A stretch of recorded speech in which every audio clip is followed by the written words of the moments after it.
This article is called Perspective, the difference between camels and gnats.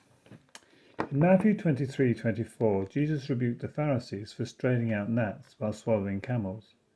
They had lost a sense of perspective by thinking that their tithing of mint, aniseed and cumin were important, whilst being blind to the significance of justice, mercy and faith as found in the law of Moses.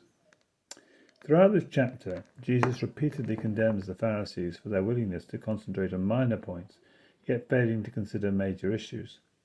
For example, they thought the gold in the temple was more important than the temple itself. Likewise, they thought the gift on the altar was more significant than the altar itself.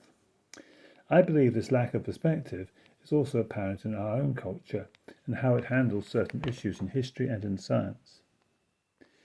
Furthermore, I think this accounts for why, over the years, I have struggled to defend the obvious against the sophisticated arguments that would promote an alternative viewpoint. Very often in these debates, it appears that the two sides both have their arguments, and the side with the most argument wins. However, in that process, no attempt is made to assess the weight of significance that should be attached to each of the arguments being employed. And this is important, because each argument does not carry the same level of significance. I became aware of this with a discussion over Michael Behe's book, Darwin's Black Box, in which he eloquently and powerfully presented the case for biological life exhibiting the type of irreducible complexity that requires a designer.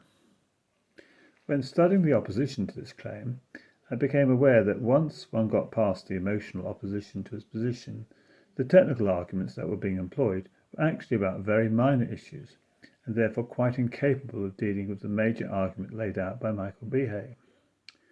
To overturn the obvious conclusion that incredible levels of design require an incredible designer, there should be an equally powerful set of arguments that should show how random mutations can create irreducible complexity.